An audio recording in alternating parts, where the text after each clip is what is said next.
Welcome to the Defense and Aerospace Report. I'm Vago Muradian here in Northern Virginia, where we're covering the Surface Navy Association's 30th Annual Conference and Trade Show. Our coverage here is sponsored by Leonardo DRS, and we're honored to have with us the Navy's brand spanking new Assistant Secretary of the Navy for Research, Development, and Acquisition, Hondo Geurts, retired U.S. Air Force colonel with enormous experience on major program acquisitions. In your last job was a very distinguished tenure over at SOCOM.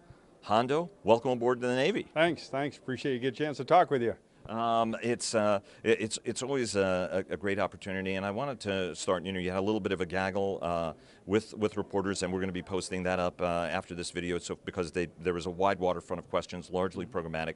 But I want to start with what a lot of people have sort of said to me. He said, look, he's a very experienced guy. He's got a lot of uniform experience, but he's an Air Force guy, and he was in SOCOM. Sydney of Breaking Defense. Sort of asked you a little bit about that. But I want to ask you sort of more broadly. What are all the things that you've learned in the Air Force? What are all the things that you've learned when you were in SOCOM and also in the joint world where you did operate as well? Philosophical approaches that you're bringing to this job, given that the Navy is a different animal from the other services in terms of its cross-cutting air, land, sea, subsea, space, as well as shipbuilding, which has some of its own challenges in politics. Yeah, a great question. One I've thought hard about as I've kind of getting ready to spin up for this. First thing I would say is, if you look at my career, the first 30 years, but about the first job were joint jobs. So most of my career while I was an Air Force officer were in joint programs. And so I've had a pretty wide exposure. And specifically my first 20 years were in big complex systems. So I'm a little bit of a chameleon, having worked big programs, small programs, at a combatant command and for a service. But I would say the common trait across all that is leadership. And what I hope to bring to this is leadership. I'm not here to look at a specific program or a specific project.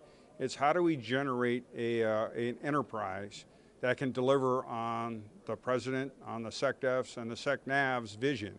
And that takes an enterprise approach, that takes a lot of focus on people, takes a lot of focus on culture, and then some on programmatics. My experience has been we get wrapped up into programmatics, and then we forget to focus on the people and the culture at the leadership levels, and that tends to be what gives us sustainable performance. And so that's one of the main things. What is the culture? What are the traits we need to be able to do as a Department of the Navy to deliver on the Secretary of the Navy's vision? And what is the guidance that you're giving? What are your mission orders that you're giving to all of your subordinates? You mentioned that program managers and PEOs, you expect them to be conductors of symphony orchestras, but talk to us a little bit more specifically. What is it you're telling them?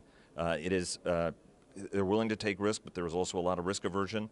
Everybody admires Senator McCain, wishes him the very best, but at the end of the day, I can't tell you, as having met at DAU and talked there many times, their worst nightmare is taking a risk and then being beaten up in front of the Senate Armed Services Committee, for example. Talk to us a little bit about what that mission guidance that you're giving your troops is. So I'm an intent-based leader.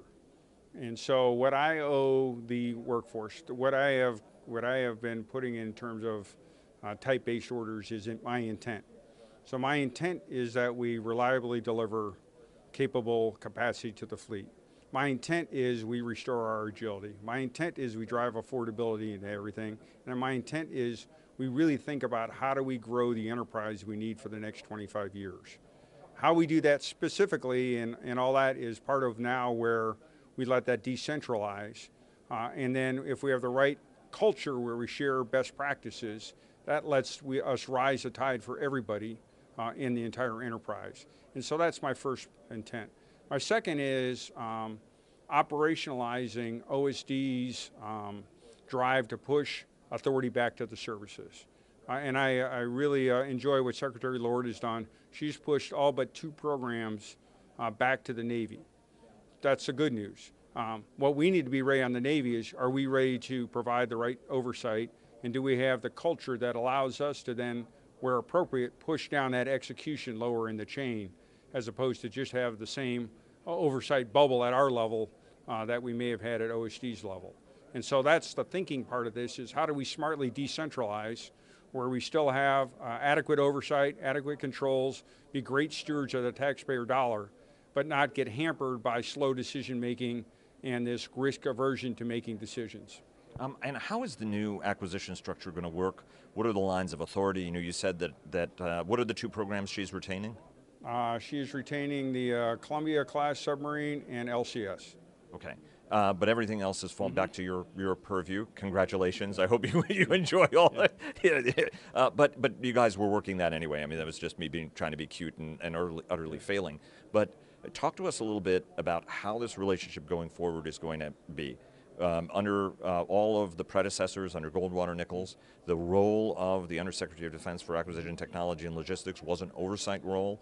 It was trying to throttle back, say like, hey, like you guys haven't thought through this, you might not be there on TRL, and try to be a little bit of a governor and force the services to be more cooperative than not, for example. And that's a big fear, that there's going to be this fracturing where each of the services is going to go off and do their own thing. What's the guidance? How are you interpreting job? What are her mission orders to you in terms of how this is going to work? So I think if you look at the personnel themselves, you look at Secretary Lord, you look at myself, you look at Dr. J in the Army, and then soon to be hopefully confirmed Mr. Roper. We are we all thrive on collaboration, on learning from each other, and from maximizing the return on the taxpayer dollar. We come from our nature, mine being in special ops the last 10 years, of leveraging what already exists, not reinventing for reinventing's sake. So I'm actually really optimistic, even in the first couple of weeks here. The level of collaboration that's occurring at the services is nothing like I've seen over the last 30 years. And what we're getting from Secretary Lord is intent, is prioritization, is focus, and then she's allowing us to execute. And that has become, that really enhances our collective ability to deliver for the taxpayer. And so again, I'm very optimistic in that. We're collaborative by nature. We're not collaborative because somebody's overseeing us, asking us to be collaborative. And that's where I think you start to build on this. How do we adapt? How do we get flexibility? How do we really deliver more combat effective systems for our users? And you said you're going to do a little bit of a review before you get into the whole prioritization of what your priorities are. But as you look at them, even 14 days in the job, what are they looking? What are the most important things to you at this point? Yeah, again, it's get credibility up. So make promises we can deliver on the promises we make. It's driving agility so that we are agile and can deliver on the wide range of different requirements we have. It's drive affordability. So we can maximize the combat power we're delivering for the dollar, and then it's people. Again, just like the Secretary of the Navy, his #1 cornerstone is our people. That is our best asset. If we can continue to retain, we can continue to recruit, and we continue to develop the right workforce, then that solves a great number of the problems that I think have plagued the acquisition system over the last several years. And I got the hook from Captain Hernandez, but I want to ask just one tiny question, which is, do you expect to be making some major muscle movements in terms of rectifying programs, getting rid of stuff, the old to make way for the new? Secretary Lord has talked about that. The Bush administration talked about that, right? Is it necessary to skip a generation? And now there are folks who look at it, as Secretary Mattis has put warfighting first. There may be some big things we have to do to extend, go to far the longer range systems. We've seen that in frigate with a 7,000 mile range requirement. Supportability, everybody's been talking about that. Do you expect to be maybe making some major muscle movements to shift programs that exist, going to more joint programs, more common subsystems, common architectures, C2 systems that actually work, where we've seen a little bit of divergence on that? What I would say is I look at everything through two lenses. One's lethality, and the second is urgency.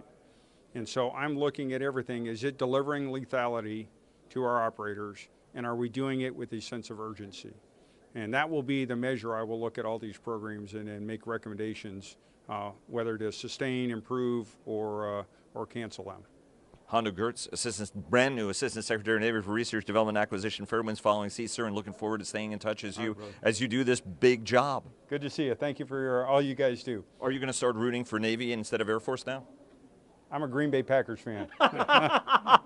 Thanks, sir.